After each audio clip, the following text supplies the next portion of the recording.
I mean, this year I didn't really know what to expect. After losing, Lysa, he's an all-county player. We lost the whole line.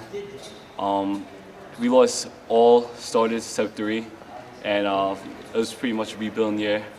So I didn't really know what to expect this year.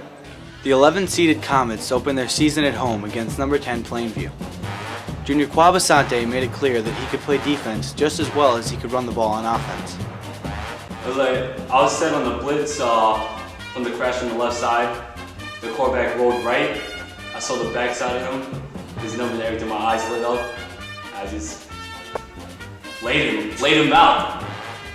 On his very first carry of the year, Asante proved that he was already in mid-season form.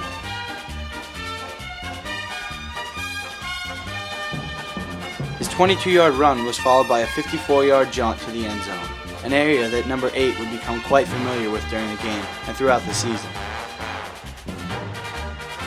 But the first quarter wasn't all about finesse. Hicksville's defensive line, the hard-nosed foursome of sophomore Steve Ghostman, better known as Goose, senior captain John Morgante, sophomore Eric Holtzapfel, and towering junior Matt Rosinski seemed to have no problem stuffing Plainview's inside run attack.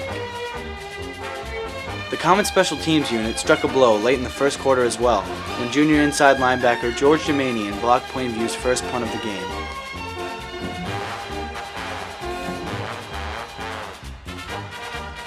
This set up a beautifully executed 15-yard pass from senior quarterback Tom Butler to fellow classmate Tim O'Brien, which led to a resilient Kwab Asante touchdown run.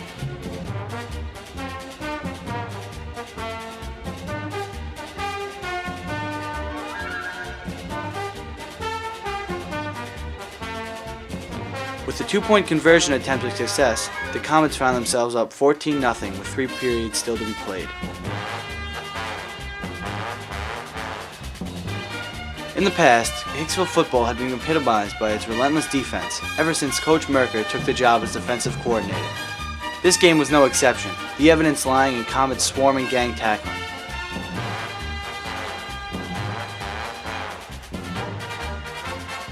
But for Asante, it was a swarm of jukes and head fakes that allowed him to reach the end zone for the 3rd time in just the first half. The Comets went to the locker room at halftime with a commanding 21-0 lead. After failing to convert on 3rd down, Coach O'Boyle's offense was replaced on the field by the punting unit. Plainview returned George Demanian's first quarter favor when they blocked the punt of junior Danny Alls, which immediately led to a Plainview touchdown.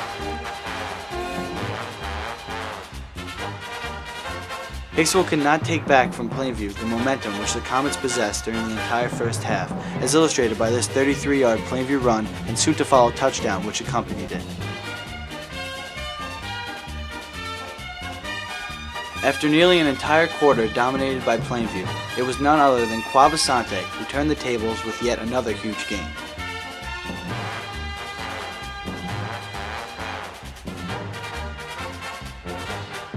The Comets' defense was at it once again, as the pressure they put on Plainview's quarterback forced him to throw an interception courtesy of senior cornerback Jay Asario.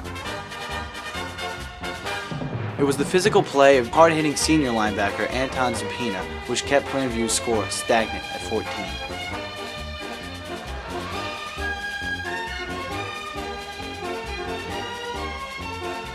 An alert play on behalf of junior free safety Rich Schmidt came while Plainview's offense was threatening. His key end zone interception was the spark that ignited the Comets. Just a few moments later, bruising senior fullback Ryan Gamblin proved that Kwab Asante wasn't the only Hicksville runner capable of gaining some big chunks of yardage. Gamblin's consistent bone-crushing blows landed him the nickname Gambo. After the offense chewed up much of the time on the game clock, the Comets called on their punting squad once again. Rather than getting blocked as it had earlier, this time Al's punt was a vital one which pinned Plainview down inside their 5-yard line. It was then that Jay Asario snatched his second pick of the day, which sealed the game for the Comets. A 21-14 victory for Hicksville turned out to be bittersweet, for 2 of the Comets' leaders were now questionable due to injury for Hicksville's first and only night game the following Thursday. On September 23rd, the Comets journeyed to Oceanside, where they looked to upset the second team in 2 weeks.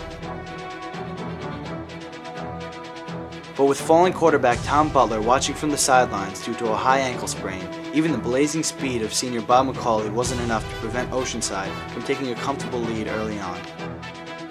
As if Butler's absence wasn't detrimental enough, the Comets would be playing without their defensive leader Ryan Gamblin because of a broken hand which sidelined him as well.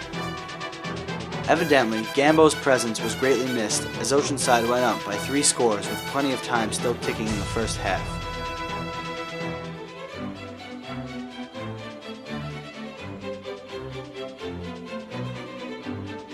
Macaulay looked to have established a productive running game from the quarterback position, but then it seemed to look like he was running for his life rather than the first down marker.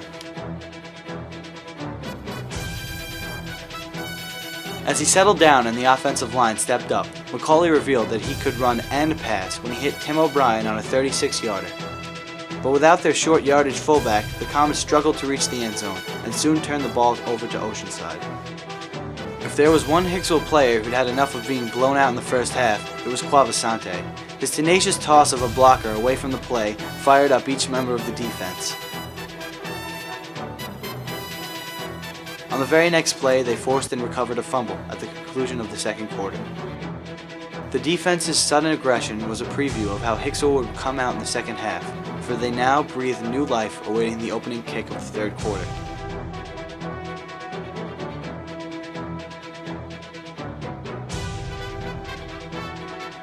Upon the Comets' recovery of Danny Alves' kickoff, the pain in Butler's ankle was quickly forgotten, and in the blink of an eye he hit new wide receiver Bob Macaulay for a 31-yard score.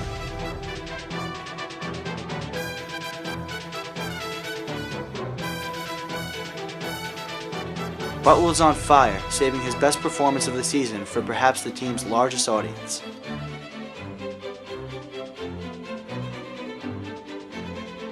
He completed 8 consecutive passes and managed to utilize almost all of his receivers, whether a tight end, a back, or a wide receiver, Macaulay being his favorite target.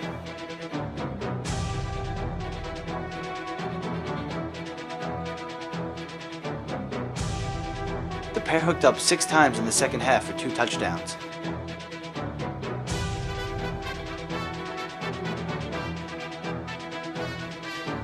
Butler was 10 for 13 on the night, throwing for a total of 181 yards, all on an ankle which he could barely walk on during the week. However, Butler wasn't the only injured Comet to make a courageous appearance late in the game. Ryan Gamblin was sent in with a cast on his left hand and a pain which only the toughness of a middle linebacker could numb. He received an order late in the game from an irate Coach Stuber, who demanded Gamblin hit somebody. On the onside kick, Stuber actually pulled me over to the side when we were setting up and said, "Gamblin, you see this guy over here? I want you to hit him." So.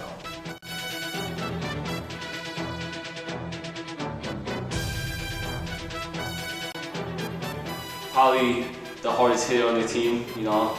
He just likes to lay kids out. He gets like, I don't know, he just gets psyched about laying kids out. That's what he does.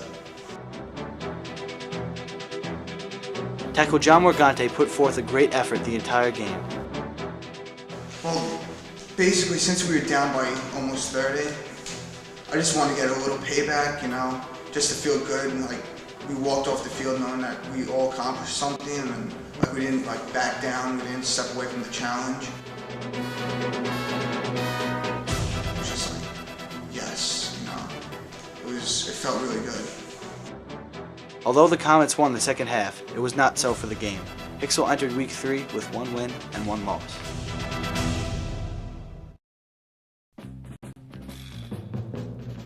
The Comets traveled to Massapequa, where they would face perhaps the best team all year. A big run gave Pequa the early lead, but Hicksville retaliated with 2 completions from Butler to Macaulay.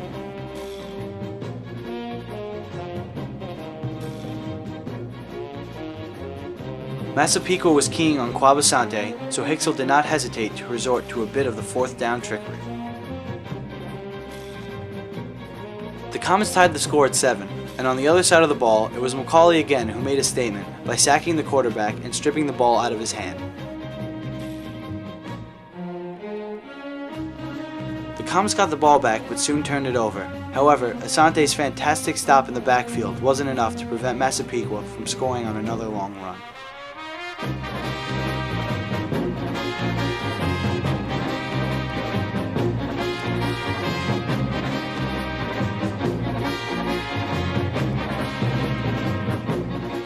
Later in the half, the desperate Comets ran an end-around pass which resulted in a 23-yard gain from Macaulay to Jay Osario. Entering the second half, the Comets would not score for the rest of the day.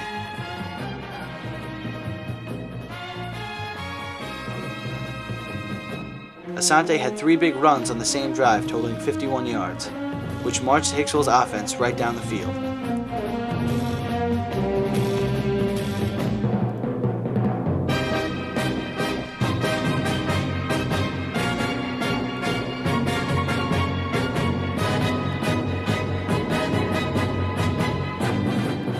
Butler connected for 12 yards to Macaulay, and not only did an injury on the same drive end Macaulay's season, but for the Comets, it was too little, too late.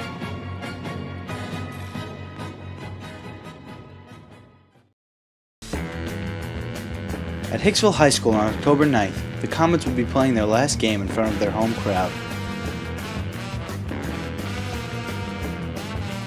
Perhaps that was the reason why Hicksville's defense came up with such a huge goal line stand early in the opening quarter.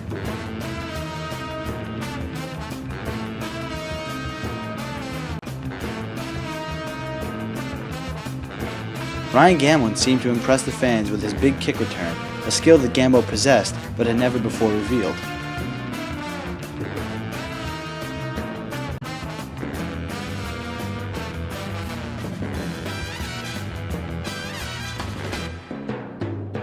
Everybody, however, had known that Hicksville's running back could run for touchdowns no matter where the line of scrimmage was.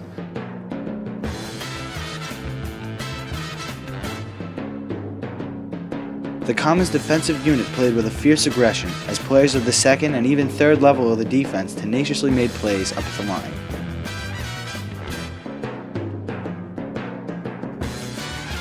Much credit for Asante's great game belongs to his lead blockers and the offensive line, as they opened a variety of lanes for him to run through.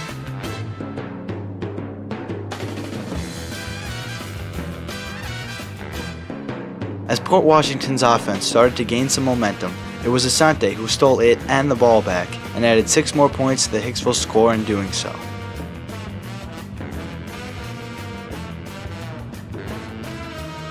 On the following drive, tackle John Morgante buried Port Washington's running back, which helped the Comets get the ball back. When they did, Tom Butler hit Tim O'Brien to end the half, with Hicksville up by 5. The Comets came out fired up in the second half as they had done all season long, and Morgante mirrored his play the first half. The line expected a lot from me as a senior. As a coach from Mr. Wiles, he was like, every game, you're a returning senior, you know what you gotta do. I expect you to come up with to full standards of everything. With Morgante making the majority of the plays on defense, linebacker George Germanian came under the spotlight and found a way to sack the quarterback.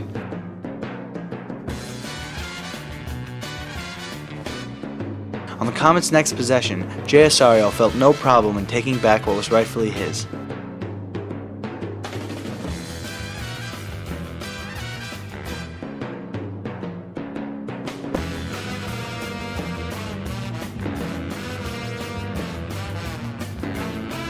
Butler found him again on Hicksville's next drive, which led to a hard-earned Gamblin touchdown run from 12 yards out.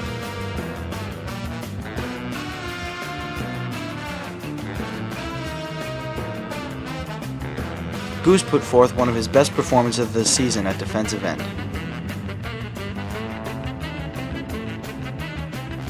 His quarterback sack led to yet another Osario interception, which sealed the game for the Comets.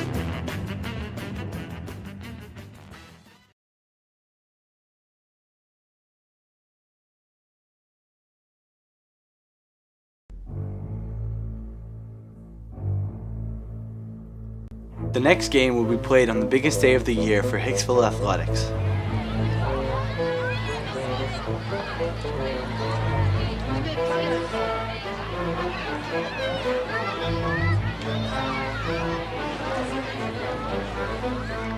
On their homecoming, the Comets faced an immensely quick Hempstead squad and seemed to have no problem setting the tempo early on.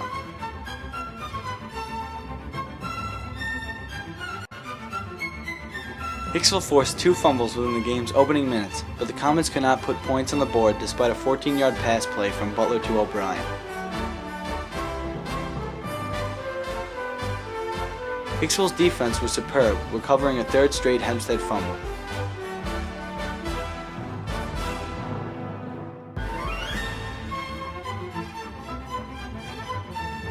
This led to a brilliant 80-yard strut to the end zone by their workhorse, Kwab Asante, his longest touchdown run of the season. It was I think it was a 33 lead. It was a 33 lead. I saw it opening on the right side around the 2 hole. I cut it back. I saw the corner getting, I think Sawyer was blocking the corner. So I ran into the sideline. There was nobody there and just took it in for a TD. The Comets' defense was the underdog. Undersized and undermanned, they could not prevent Hempstead's powerful running back Rahul Walker from scoring 2 unanswered touchdowns. His score late in the second quarter appeared to have been a backbreaker for the Comets.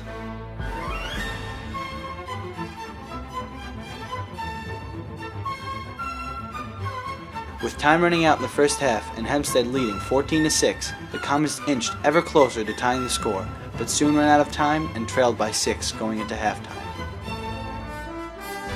Immediately following the start of the second half, Tom Butler hit Jay Asario with a pinpoint pass. The defense held up their end of the bargain as well, taking away Hempstead's outside running capabilities.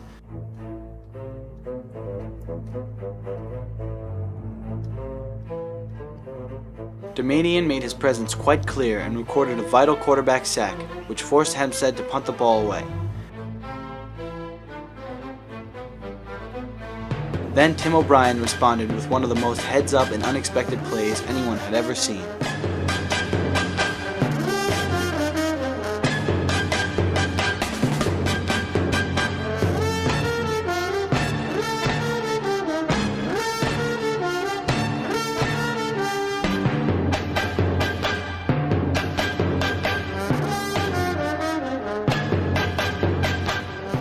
Although Asante continued to plow people over, including the referee, the Comets failed to capitalize after gaining outstanding field position.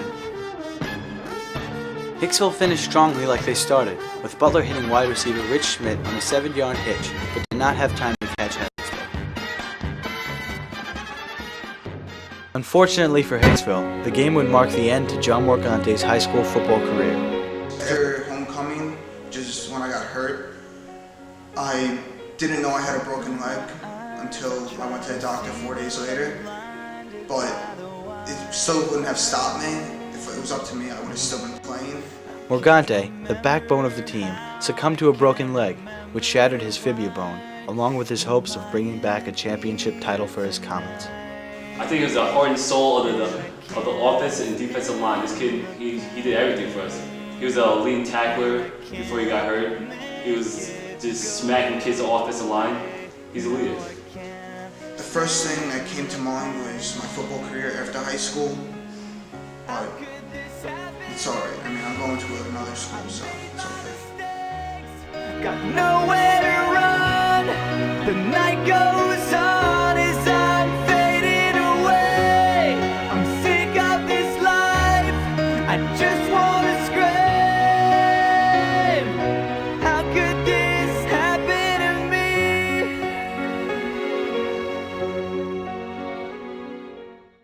But of all who battled with serious injuries, none of them compare to the trial of a certain Hicksville Comet.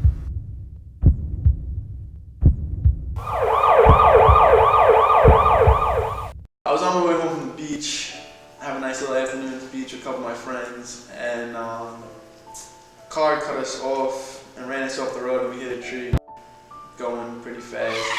I got medevaced to the Nassau County Medical Center with a fractured femur, and I might have ripped the main artery in the inner part of your thigh, which could lead to bleeding to death, but thankfully that wasn't happening. They cut my hip open and hollowed out the middle of the bone and slid a metal tube down the middle of the bone, make sure everything was straight, and then they screwed it in twice down by my knee and once up by my hip. It was almost immediately after our surgery, I started asking questions like, when can I start running again? When can I get back in shape? Because, you know, my last year playing, I want to go with a boom. So it was pretty much immediately after the surgery. Pretty much told me like right to my face, like I would probably never play again. Might be a slight possibility, but very slim. I started out like 4 times a week going there.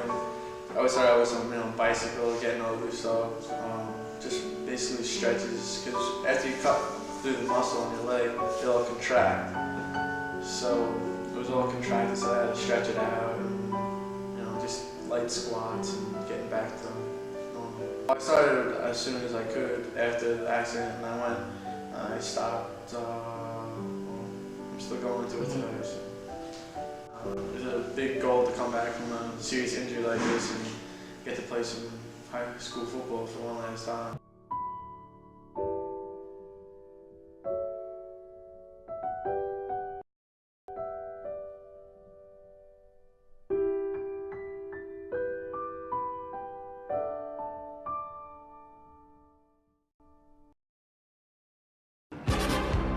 The previous week's loss was a wake-up call to win if the Comets had any chance at clinching a playoff spot.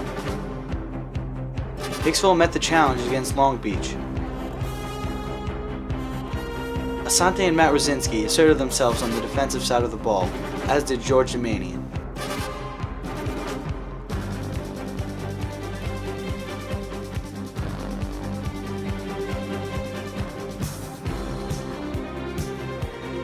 The offense was just as dazzling as Butler found Tim O'Brien twice, this one a 24-yard strike between the numbers.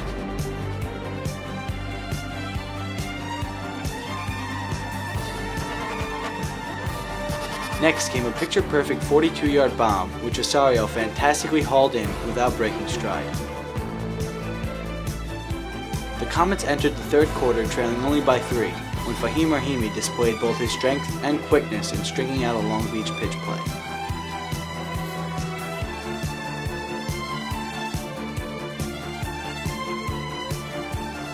Butler was precise in the air, while the Comets' rushing attack put up 7 points.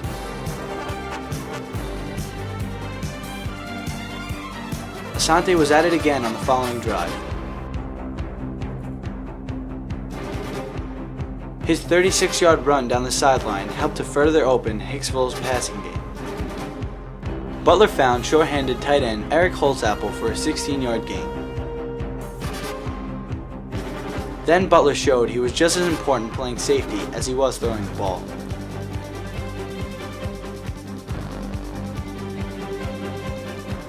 His interception was continuously followed by a 31-yard Asante run, which the officials correctly ruled out of bounds before he reached the end zone.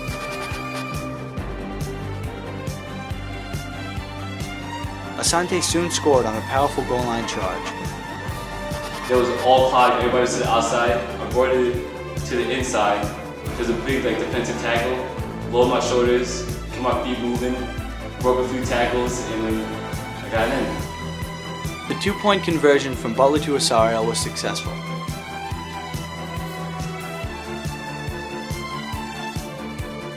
Osorio secured a Comets victory with his third game-clinching interception, and Player of the Week Kwab Asante had a blast chewing up the game's final minutes.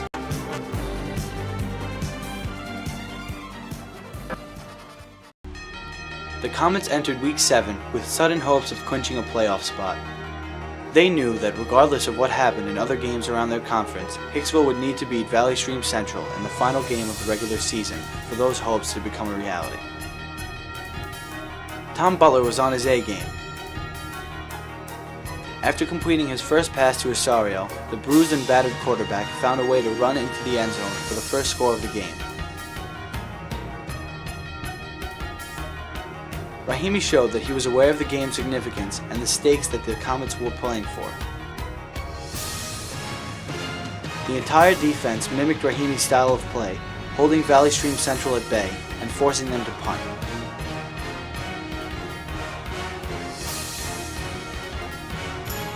It came as no surprise to any of the Comets that Kwab Asante, if anyone, could carry the team to a potential playoff berth. I had no doubt in my mind I knew we were going to win that game because, I knew we were definitely better than Varsity Central. I knew we were going to come fired up because, for playoffs, but I didn't want us to get too cocky, too overconfident. So just like a regular game, Eric Holtzapfel was the recipient of Asante's halfback pass, completing the 2-point conversion. The Comets controlled the tempo of the game, but their lead was far from comfortable. Jay Osorio looked to etch his name in the record books with a few more interceptions and kept his wish alive late in the second quarter. After an inspiring halftime speech, Hicksville knew that they would have to come out with unbridled intensity to keep any playoff hopes alive. Senior Anton Zapina responded with inarguably the hardest hit of the season and ignited the team's performance.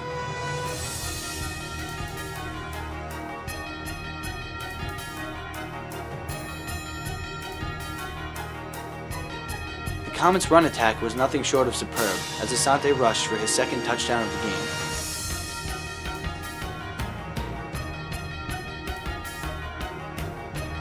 Another successful 2-point conversion followed from Butler to Osorio. I was a little surprised from last year to this year. They made a really big transformation. He bulked up a little bit, got a little more speed, and became a really good defensive back and a well-rounded receiver. All-around athlete. George Demanian made sure that Hicksville would protect their 2-score lead, then Asante made it certain with an interception.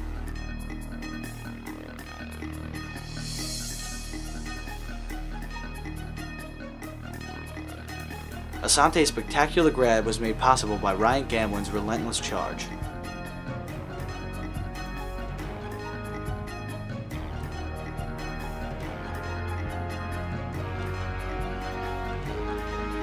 On the ensuing drive, Asante's pounding runs earned him his 3rd touchdown, and Tim O'Brien's critical interception with the final nail in the coffin.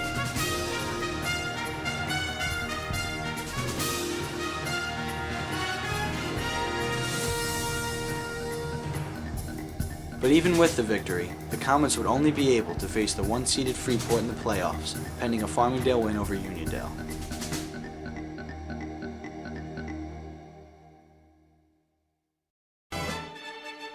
On a day dominated by the scent of playoffs in the atmosphere, the Comets eagerly sought to shock all of Nassau County by prevailing over Freeport. It was a day in which Steve Ghostman made it clear to everyone that the Comets made the right move in placing him as a starter on varsity despite his sophomore youth. Goose, a defensive stud, fit right in with the rest of the defensive line, who held Freeport's offensive production to a minimum. Well, you tell them we're a team that wasn't supposed to make it that far, and here we are. We're right in it. When we played Freeport, we were right in that game. We should have been blown out. Kwab Asante, who bolstered the Comets' offensive performance with several big runs, had known all about starting on varsity as a sophomore. In addition to Goose, Mazi Agbana, also in 10th grade, made his presence clear. Agbana had 2 key catches in the same series to keep the drive alive. Also, Eric Holtzapfel, who proved himself before in previous games, wanted to make sure he wasn't the only sophomore playing short of extraordinary, and he did so with a catch as the go-to guy from Tom Butler, a role which he had played throughout the entire season. In the second half, Butler connected with Asante on a reverse flea flicker pass that failed earlier in the game, which was a testament to Hicksville's perseverance. Oh, that's a little something, I could do it, Yeah, I did a little something. Butler also found Osorio for a big game. Tom Butler. He's the one of the leaders on the team. He's a senior, he can play some football, man. He can come out and play. All in all, he's a really good quarterback. He's a really good person. I wish him all the luck in the future. Then it was Goose again who brought down Freeport's quarterback. The fact that Mazi Agbana was able to intercept a Freeport pass as the clock wound down symbolized a season of youth, a season of leadership in which the scarce amount of senior classmen stepped up. Most importantly, the interception provided the notion that the Comets are not through and will continue where they left off when they get there next year. They didn't advance to the second round of the playoffs that Saturday, but for the 2004 Hicksville Comets, the season was about much more than earning a spot in the postseason. Though they were not competitors in the Nassau County Championship game, the individual members of the Comets all agree that in 2004, they were winners and champions.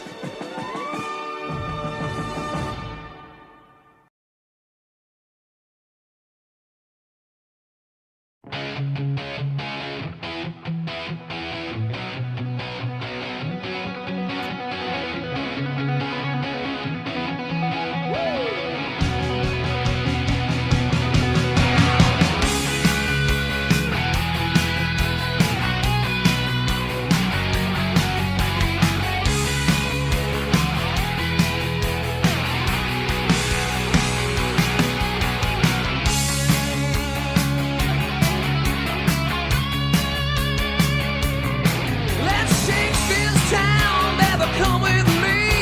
A little loving company. Come on now, I know where we can go. This is the time to stay out all night. I got a fire like a heavenly light. Come on, baby, well, let's take a drive. Come on, baby, let's do it right. Time to dance in the magic light of the desert moon.